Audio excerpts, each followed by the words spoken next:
Chạy luôn.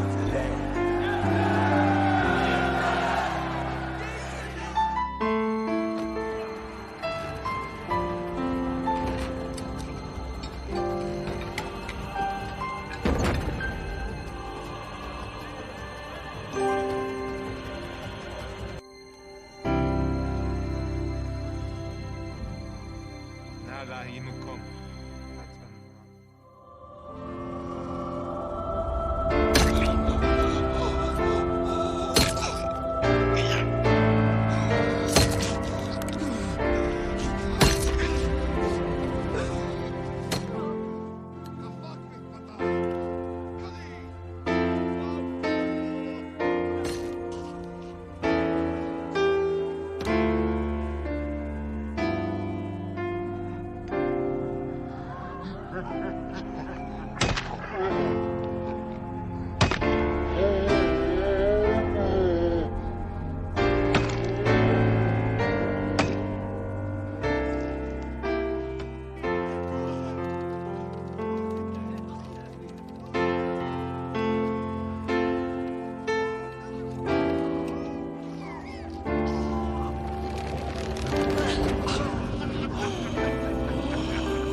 Sabatani.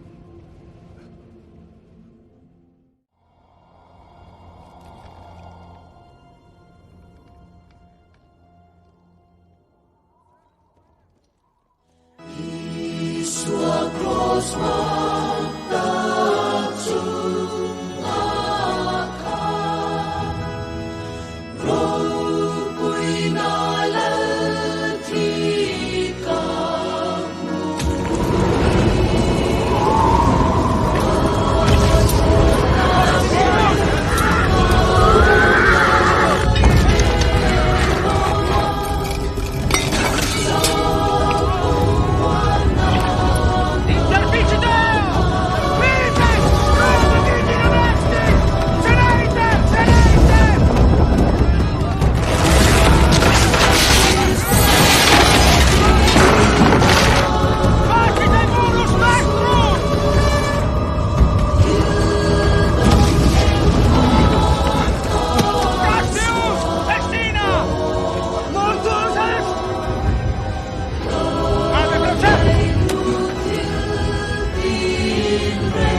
Levoin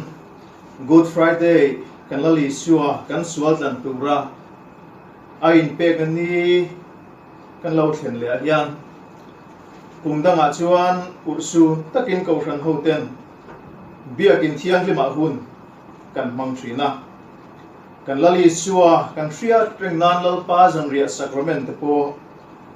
lim takin kan chang ho thri ani a kumin ai ro chuan kan khovel boruak hun tongin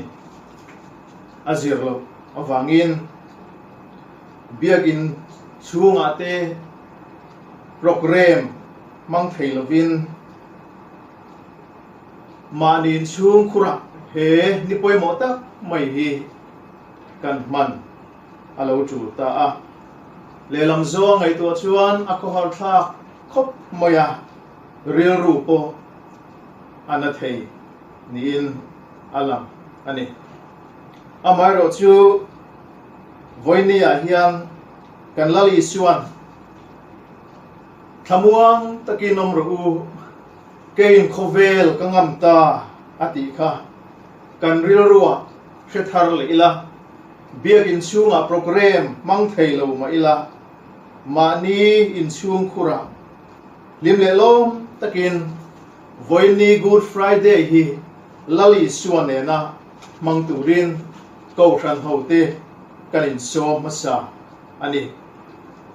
pathian thiang lim ilo ngai thang u kolosa khomi tene na tir ko pola le ka thon bung ni chang som pathuma hian kolosa bung ni chang som le pathuma tin nan ni in bo chiana tele in ti sa sertan lo na wangin thi in lo ni a nang ma ni ngei chu ama nen atinu chewani kha kan bo chiana zong ta min ngai dama batna le kha thupe ka zia kan chunga om min do dar thina chu phai bo to si a chu ngei chu cross a kheng betin ala piang ta a tin lal na le thunai na te chu hlip tha in chu cross a chuan chung te chu in alangin hriatirnan amang ta a atu thiang lim kan siar kan zatan lalpan mangin som so se amen itong try u olalpa kan pathian min mangai tu voini Good Friday kan lali sua kan ta na min tuar saknani champha kan lo thleng le ta a voinia hian kan lali sua kan ta na ain pek na hut zia le ro pui zia te min ria thar tir le la ama wangin dam na kan changa chatua nanun na kan nei ani ti ria a ilam kan lo hoi thar le na turatan voini hun poimo tak mai hi khongai takin iko ran hultan malmin som sekang che bin chandam tu kan lalpai suam pingin kan dila che amen voina hian kan thupuyata na kan than chu cross kan dam na ti hi ani kan sinot lamin thupui ran nilai zan thupuya te po arwam man thona a amai ro chu heng kan thupui nei sa te hi social media tele mi frangin an soi karinga ngai thak tu le chia tu po tam tak aom karinga chu wangin kan sino thu pui ruam mansa voinia hian soilovin karil ru Good Friday sermon atran pa an soi kan du ani chumi ni wang chuan cross kan dam na ti hi kan thang ani a cross chu enge ti Christian te jing a chuan soi fia san pa ngai lovin kan se fia ngal vekin arin oma cross chu mi sual shem na mi sual ti lum na ani ti kan fia ani he cross hi foiniki hovin an siam suak masabera misual shem na ta na mang masatu chu rom sarkar ani an ti thri ani thothong hlui buna khan cross in khen be thu mu tu aum lova amai ro chu min sual atia thi na khop thil sual ati ni chuan ti lum an ni thri na chu an ti lum achu misual an chedong ani ti tarlan nan an ruang thinga an khai thri ani thinga khai kana piang chu pathian an chedong an ni sia ti in Deuteronomy bungsom ni le pakhat chang som ni le panni atanga som ni le pathuma khan kan mu ani thuthung tar hunai ro chuan cross misual te shem na leti lum na man rotlang lon ber alo ni ta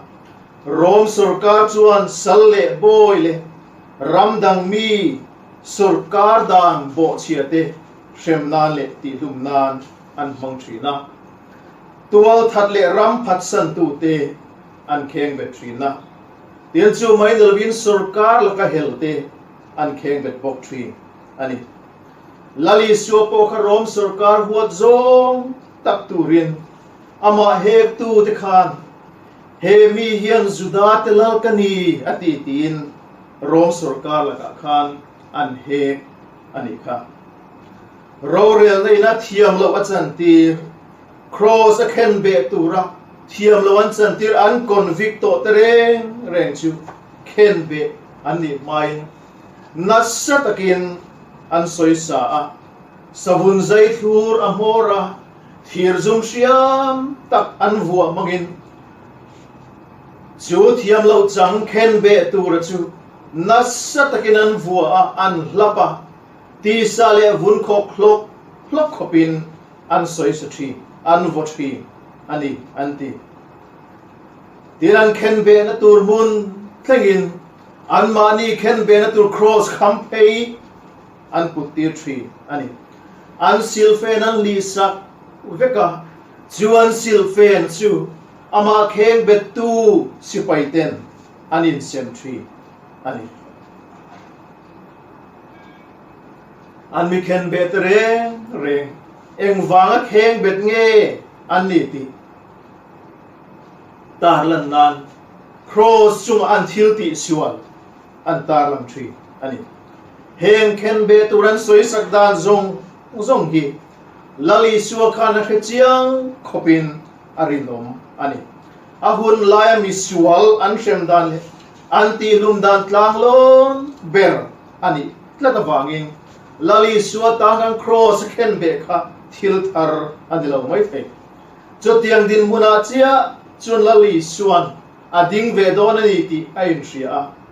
keima ni angami hring nat na nei mi le lung ngai na le thapha na nei ve bok ani awangin lali suwa khan kha thil tur ka pumpel po adu ve em kapa a thei chon he no hian mi pelul ro se tin apan hen a than thi sen anga far khopin adil ani ti kan ria ani pathian fa pathiang lim fam kim sual reng nei lo kha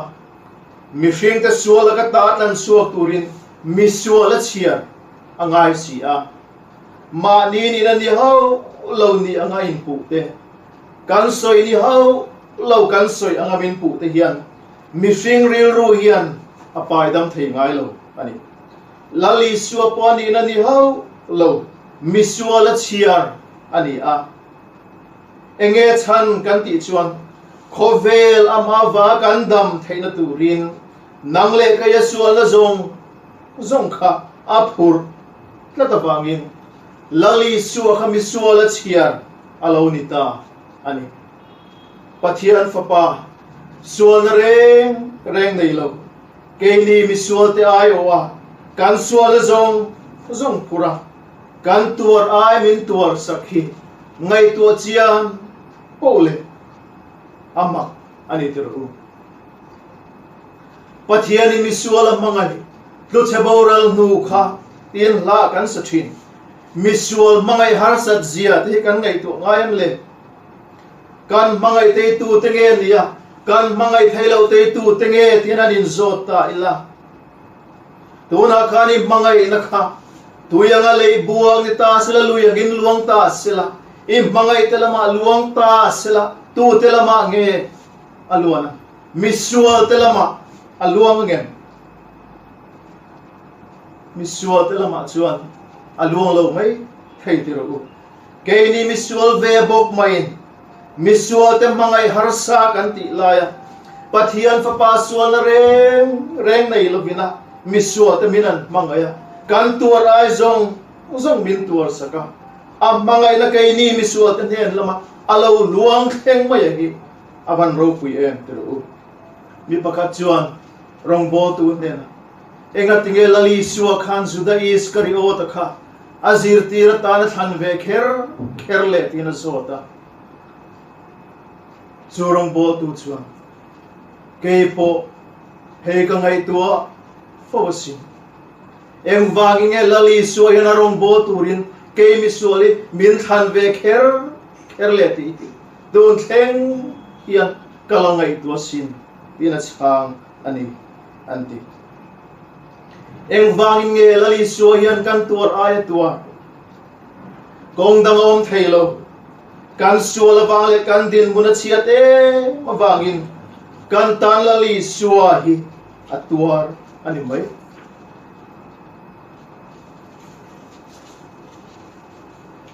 kan suwa la wangin lali suwa kha trong thei renga trong thei la wa thiam thu soi tur nei reng khan thiam thu soi tu anaitla lo chumai la ni lo ti dam 20 dam ngai mi hringte a zonin minron zong ani tiru dam lo chuan doctor kan pana tlom takin doctor nena kanin tuluta kan na kan fila kan dan na turani chuan sungle paitam takkan tuar akan sen angaya dam doi tuilo zong po kan dam na turi zong kan ei angaya injection na le shom zong po kan dam na turani pot chuan kan tuar angaya in zai angaya ni point in zai na rap thak le shom zong po kan tuar tlang fek angai doctorin idam doi ei turi tuilo mai dam na turi chuan kalo ei sakam che in zai te chura thak sia ke ma zo khiani ai kalo in zai mai ati thei reng kan dam na tur ni chong khang zong kha kan tuar chua ve ka ngai voinia hian u nau tu kan dam na tura pathian in min pe ka fa pa lali suai ro hi chuan min ti dam duina panin min pana ngai te kong khar bula dingin ka ki khi tu point ko sia kong a hon chuan an ne na ka lu tanga andena zanria ka enga tinani point kan nena ei bokang ati ani kha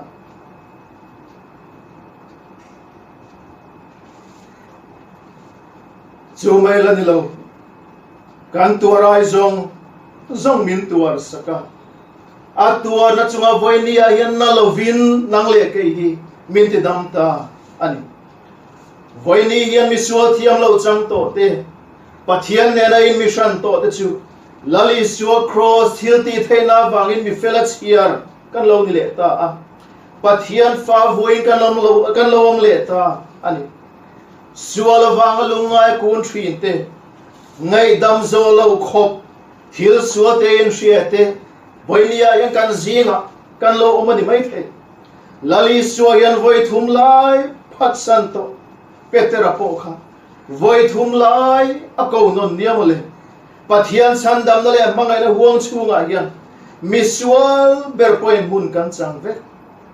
amangan lai ber point petera khan heider ma sela amangan lai ber heider tla tu pokha arong bo turin lali suwa khan ayai haulo sual buana phur retreat kanin chung khura sualda le mentilungai thrinte natna le harsan da sang awanga kan mangan le lungai la zong te voinia hian lali suwa ne na khenila lali suwa cross hilti the na wangin kan tan dam na a omani cross a chung kan tan dam na a omani ti shin lali suwa lam i hoyang u lalpa da thukan zatan malmin song so se amen